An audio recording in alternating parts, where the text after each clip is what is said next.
Let's get it set up. My name is Szumski, and I'm going to be speaking about a model calibration for the least action nuclear process theory of cold fusion. This is a theory that's entirely classical physics. All of the fusion reactions and all of the decays to unstable fusion products rely entirely on well-established nuclear chemistry. Why would anyone think that anything else is going on in our experiments? The model calibration uses George Miley's published data for the electrolysis of thin film nickel electrodes in water. And I'm going to begin by showing you the model results. I want you to see where we are going. And then we'll come back to see how the LAMP theory achieves this calibration.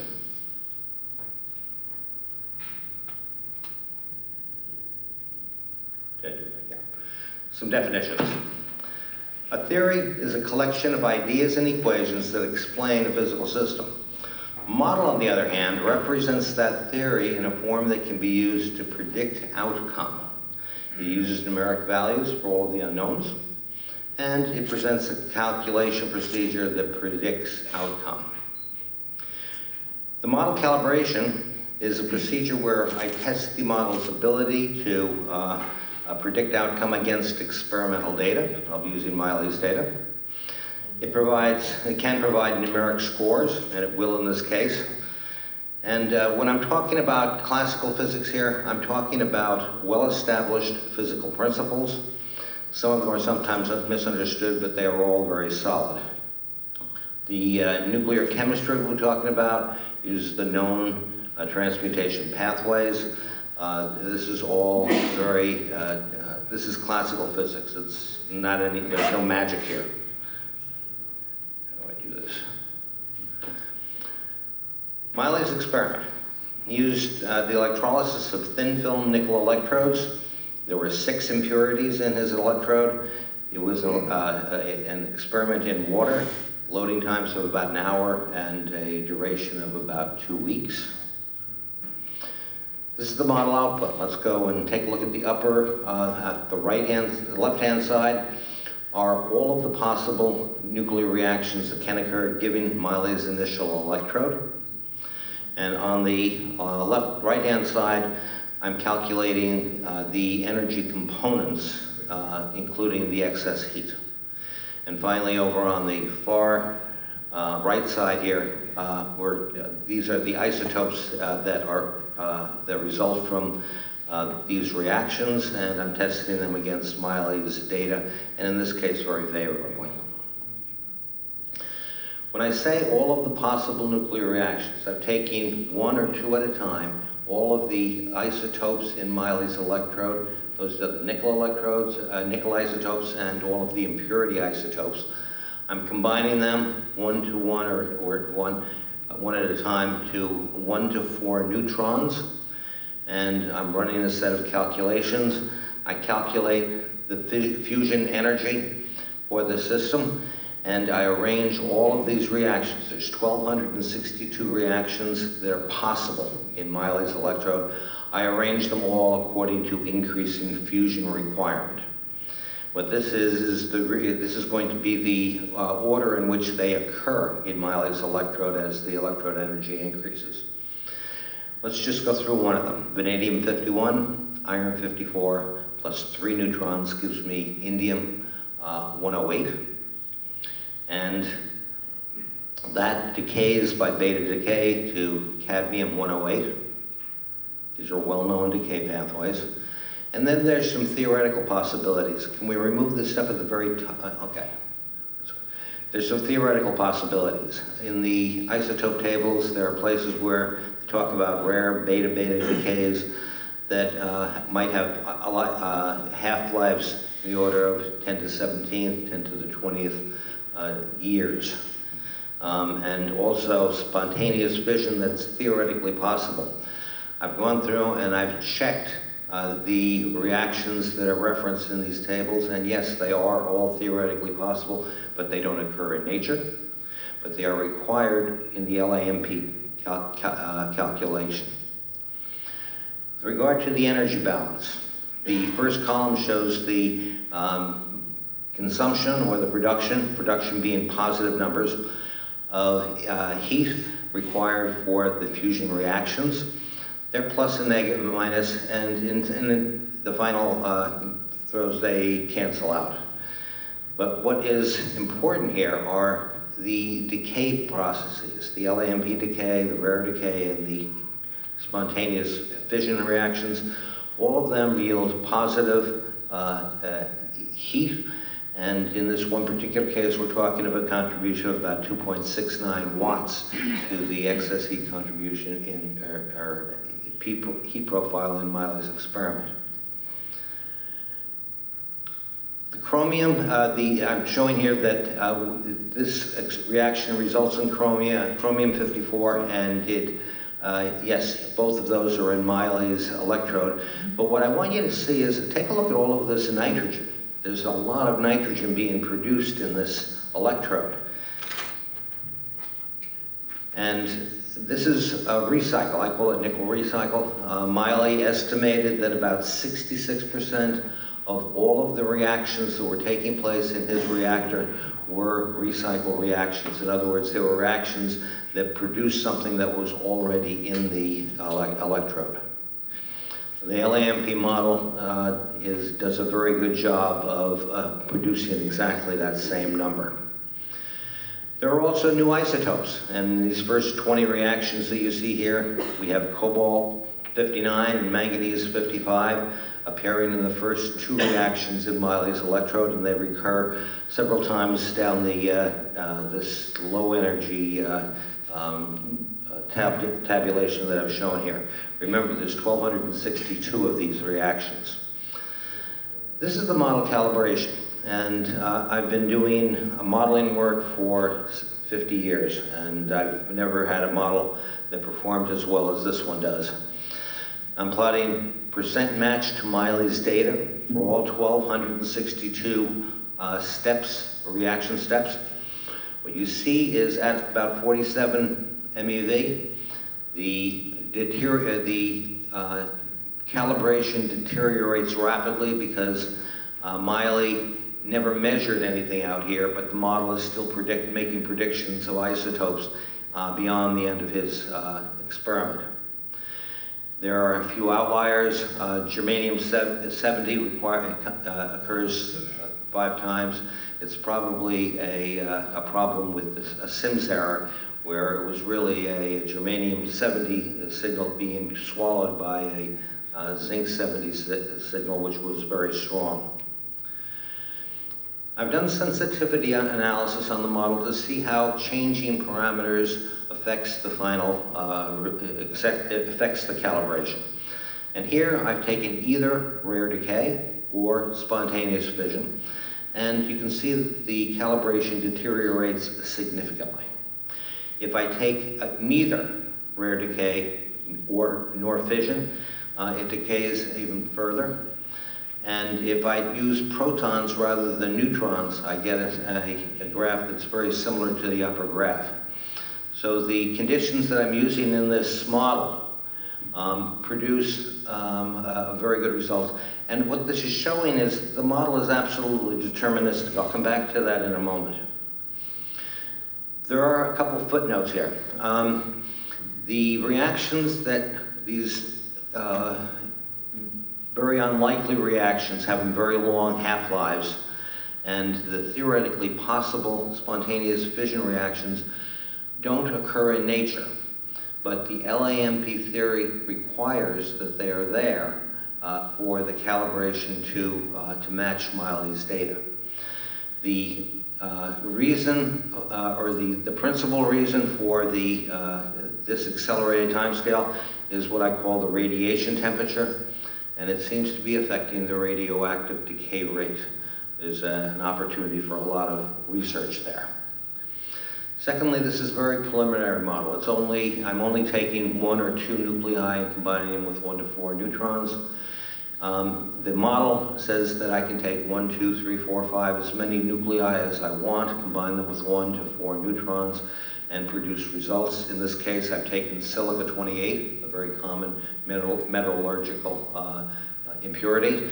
I've added it to the equation, and I'm producing now europium-136, and that occurs where this line is. So it's within the field of Miley's experiment, but Miley did not have silica-28 in his initial electrode.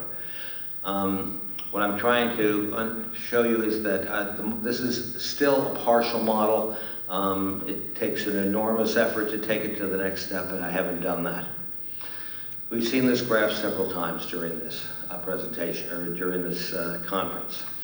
What I want you to see is that Miley's electrode had two mass groups, 60 and about, I'm averaging it at 108, the silver. Let's take a look at the 60. If you have fusion between two of the elements that are in this mass group, you're going to produce something in the 120 range. If you have two of those fusing, you're going to get something in the 200 plus range. Going in the other direction, fission, 60, going to 30, going to 15. The model, the way I discovered this is I asked the model to print out the production rates of nuclei, and the model results, you can see, these are some of the early results from at an early time in the modeling, and it's matching the peaks pretty well. So the model is in a computerized form. It predicts new isotopes. It predicts their order of appearance. It predicts excess heat and nuclear production rates, and it does so with about 100% accuracy. Remember, we're producing excess heat of about 2 to 4 watts in this experiment, in this modeling work. But let me tell you a little bit about the theory and how we get to this model calibration. Protons have a certain amount of kinetic energy, and when they're absorbed onto the nickel lattice surface, that kinetic energy goes to 0. But the first law tells us that it's not lost. What I'm doing is I'm taking it into the nickel lattice structure where it contributes to covalent and nuclear bonds. Peter was talking about these nuclear bonds earlier. You can achieve deuterium fusion in between 1 and 100 atomic layers using this method. David Kidwell was really surprised when he saw that, when he did the calculations. To understand what's happening, you have to understand Rudolf Mossbauer's 1957 discovery of recoilless nuclear resonant fluorescence. He had a gamma emitter that emitted a gamma. You can't see the gamma being emitted, and I don't know why. It is absorbed by an indium-191 nucleus, which then re-emits it. And what he found is that the emitted gamma was identical to the absorbed gamma. There was no energy change, there was no entropy change. So what Mossbauer received the Nobel Prize in 1961 for was the measurement of a reversible thermodynamic process in nature. How do you translate that into energy storage? We're going to start with a nuclei that emits, I'm going to replace his emitter with a nuclei, and I'm going to replace his detector with a nuclei. The energy is absorbed and then re-emitted and reabsorbed, and this goes on indefinitely without any change in energy and without any entropy production. It's a reversible thermodynamic process. This is what Peter calls a nuclear molecule, and what I call Mossbauer resonant nuclear bond. So what we're doing is we're localizing energy between nuclei, and it has some consequences. The energy in this electrode is continually increasing. Okay, we're harvesting kinetic energy from the electrolyte, and we're increasing the covalent and nuclear bonds in the electrode. And as a result, the energy of the gamma photons between the nuclei is increasing, and that has profound consequences. These are two nuclei, and I'm combining them with deuterium in this case, and we're going to take a look at the energy. Remember, we're harvesting energy from the electrolyte to achieve this. And as the energy in the electrode increases, the amplitude of the gammas between these nuclei increases, and the wavelength that decreases until you have nuclear fusion. There are other ways of representing this, but the concepts are the important thing, okay? And this is, I think, a feasible way of explaining how one overcomes the Coulomb barrier. Now, we talked about the first step, the fusion step. Let's, let me just point out that we have this second step, and it involves these very well-known reactions that can take place, and then the reactions due to the beta-beta decays and spontaneous nuclear fusion that don't occur in nature but are required for the calibration of this model. What makes the model absolutely deterministic? And when you're talking about reversible processes, all reversible processes are absolutely deterministic. I'm using an example of tellurium-124, and it has 4 possible pathways in its spontaneous fission, which doesn't occur in nature but occurs in the LAMP model. How is the LAMP model deciding which of the 4 to select? It uses the principle of least action, okay, which governs all reversible thermodynamic processes. And it says that the next step is always going to be the step that it results in the smallest mass energy change. And you can have 1,000 possible steps in front of you. There is only one that is the smallest mass energy change, and that's the one that the process will proceed to, and it makes it absolutely deterministic. But it also makes it sequential. These processes are strictly sequential. So what you have is you have the fusion process at the on the left-hand side here of nuclei. You get an unstable nuclei that then decay to stable nuclei, and we're producing about 2 to 4 watts. And the time scale over which this is occurring is about 10 to the minus 12 seconds, which is about what Lynn showed yesterday. So what's Miley's electrode telling us?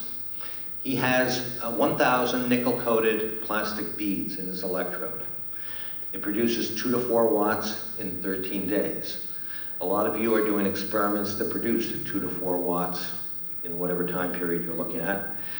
But since the LAMP process is strictly sequential, 2 to 4 watts is all you're going to see, regardless of how large or how small that electrode is. What you can do is change the composition of it to get more or less heat. Okay, but as a rule, you know, just taking off the shelf metallurgical samples, you're going to have 2 to 4 watts. How do you amplify that? Well, I want you to think about Rossi's experiment. He took 20 reactors, put them in parallel, and produced a fair amount of heat. What I'm proposing is taking Miley's 1,000 single beads and making each one of them an electrode, all independent. And in that case, we're producing 2 to 4 kilowatts, but we're only doing it for about a half hour. That's quite an accomplishment. I have a book that I've written on this subject. It's available through Amazon.com, but the better way to go about it is it's free on the Leonard Forum. You go to the useful book thread and you can read it until your heart's content or download it. And the model that I've used here is a Fortran model. I have a copy of the model for anyone who might want it at the conference here. It's got instructions on how to load it onto either a Mac or a PC. Thank you.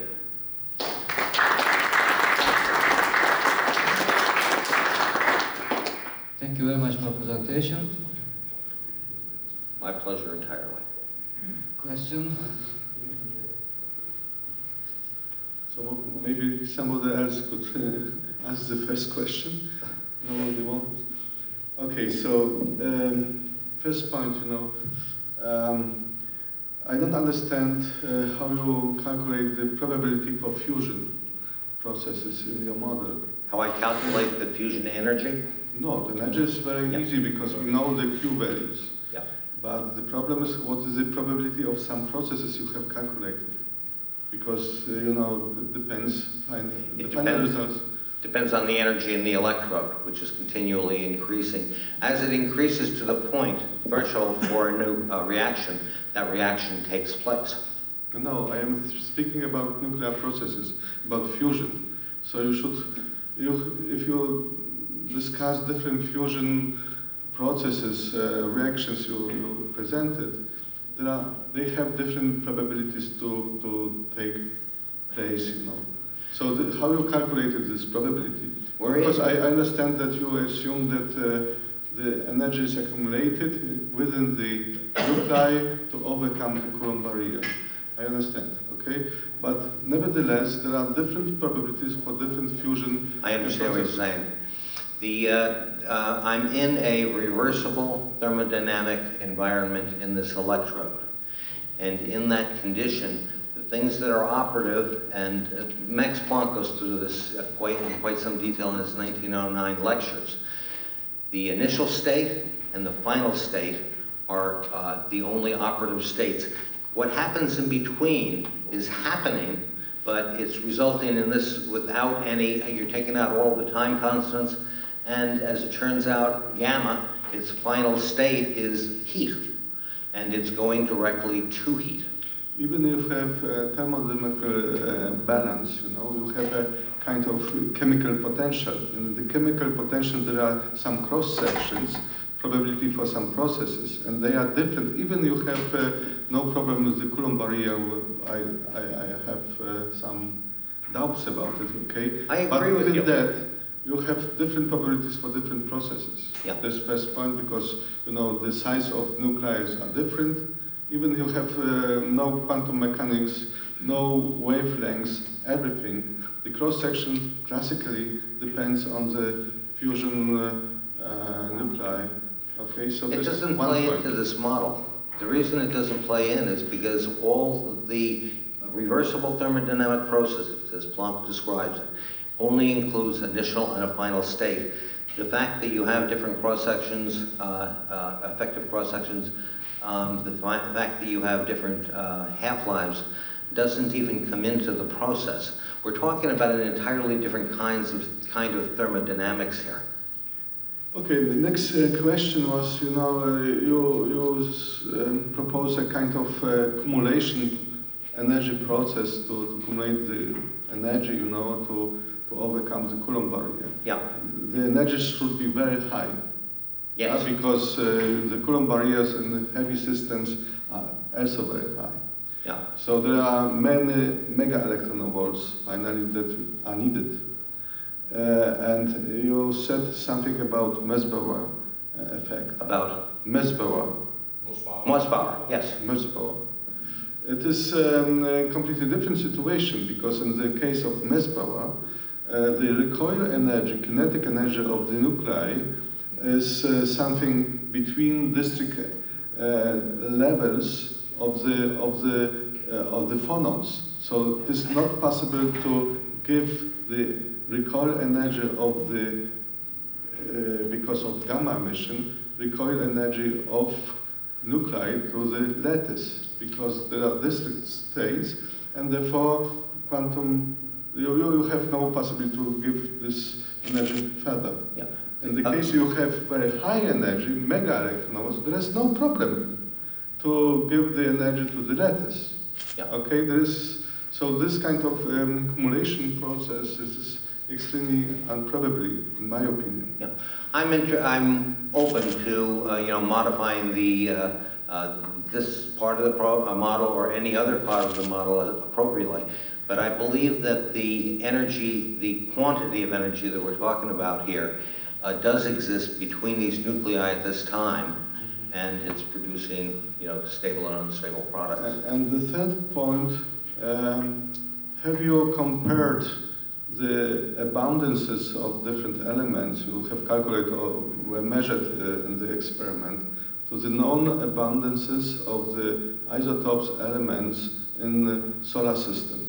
I have. And what is... And I am predicting, the same kind of anomalies that you see in all of your experiments. Because it seems to me there is exactly the same pattern, We know from the known abundance distribution in the solar system or universe producing supernova explosions. So this. Well, the reason that I'm providing you with the model and its data files is that you would be able to then take the model results and analyze precisely that. Okay, I've done this, and what I'm seeing are abundances that are not at all normal. There are some large differences between that was measured and what is... Some isotopes just don't occur, but that's only because the experiment has not run long enough. Mizuno, who does much longer experiments, produces essentially the isotope catalog at the end of his experiments. I have 4 or 5 sets of his data. I even have a set of his data where he produced no heat, but being at Tadahiko Mizuno, he went out and he invested his own money in an analysis for that electrode and found out that all of the nuclear transmutations had occurred, even though he didn't measure heat in the experiment. Okay, thank you. Thank you. Thanks for the talk, Dan. 2 quick questions. One is this radiative coupling mechanism, shouldn't that be quite slow? And then the second one is, these beta decays, shouldn't they be observable? And have you found connection between observable beta decays post-experiment with in the literature? Well, have I found, I'm sorry, the second question? These beta decays you're talking about, or even the spontaneous fission, you should be able to, certainly for the beta decays, you should be able to see characteristic gamma rays, no? You're not seeing that. Again, it's a reversible thermodynamic process, and this is probably the most misunderstood process in all of physics. But I'm saying even if we the fusion mechanism, even if we move past that for the spontaneous fission or for the beta decays, those should be very clearly observed. Those characteristic gamma rays, those should be very clearly observable. No, they're calculable. They're not observable. It's a reversible thermodynamic process. You can only see the initial and the final products. That's all you see in a process like this. Planck does a very good job of describing it. I also have my description at the beginning of the book that takes you through the kind of questions that you're asking. There are 4 reversible thermodynamic processes in the universe. Photon in space. No energy consumption, no entropy production. It remains constant for billions of years. Covalent bond in in a tomb, in a piece of wood. It remains constant there, no refueling, no entropy production. It is a reversible thermodynamic process. And these thermodynamic processes, the other is gravity and the process that yields the atom. These are the building blocks of the universe. Okay, they are operating in opposition to the second law of thermodynamics, and as such, they allow this kind of organization of the raw material that was here over 4 billion years ago. So are you saying even beyond the initial fusion mechanism that you're proposing, the other processes afterwards, those are also thermodynamically reversible in your model? The model is, within the electrode itself, we're in a reversible thermodynamic environment. On the outside, it's our irreversible thermodynamic environment that we're all familiar with. The temperatures are different. In this, we have a temperature of, 70 degrees Fahrenheit. Okay, I used the American. But in the electrode, there is a second temperature, and it is a measure of the amount of energy that's stored between nuclei. I'm calling that the radiation temperature. And that is what's rising in this electrode. And as it achieves, as it reaches the ignition point for some of these rare and spontaneous fission reactions that don't occur, they occur only because of that radiation temperature. There's an enormous amount of opportunity for research there on what the radiation temperature is and how it's affecting radioactive decay. Thanks. You're welcome. I'm not having question to you, just to comment something regarding your the outcomes of your presentation. The proper mathematical dressing of the matter is missing, or at least it was not presented here. I'm sorry, the Proper mathematical dressing, mathematical description, let me put it this way, on the outcomes of your presentation. I didn't see here. So my recommendation is, if you don't, if you have actually, on the next presentation, you to do this mathematical description. I'm sorry, which mathematical description? I didn't- Well, on all these outcomes, which actually you presented here, we didn't see any mathematical description, any mathematical, let's say, formulas which pertain to this matter. I am giving you my... It's okay. Yeah, I'm no, giving you maybe you have had. my Fortran code, which contains all of Okay, that. I'm talking about your presentation now. That's actually a lot of questions here. Yeah. You have been asked with a lot of questions, maybe there are other questions, okay? And these actually questions can find their answers if you present the corresponding mathematical description of the process. Thank you. These are things. I will be back next year with that. Thank you. Congratulations, Dan, and to the ICCF25 committee for finally having a forum for your theory. I want to refer to The Mahadev. model, not a The model. The model which is openly available for people to test. Yeah. At ICCF20 in Sendai in Japan, Mahadevan Srinivasan, the sadly departed, he talked about something he learned 17 years prior, about a megawatt level carbon arc furnace in India that produced 4 tons, 3 tons of excess silicon and 1 ton of excess iron in a ferrosilicon furnace. Of course, there isn't a huge crater in India, and this ran for 11 weeks, producing 4 tons of excess metal. Yeah, but I understand there was a resolution of that by George. Which was? He went through the original data that they had and discovered that they had a mathematical error. Okay. And that is it was really a non-pro. Because he was quoting you, I think, at the time as maybe an explanation for why, through the least action process, this, could occur. It didn't occur. It wasn't a least action process. It wasn't a process that... Are we talking George Eagley or George who? George Miley? No, George Angeli. Okay. I George need to know here. that. Thank you very much. You might talk to him about his analysis of that. He did a very fine analysis. Okay. I was impressed with how vigorously he attacked that question. Okay. Yeah. Thank you. Other questions?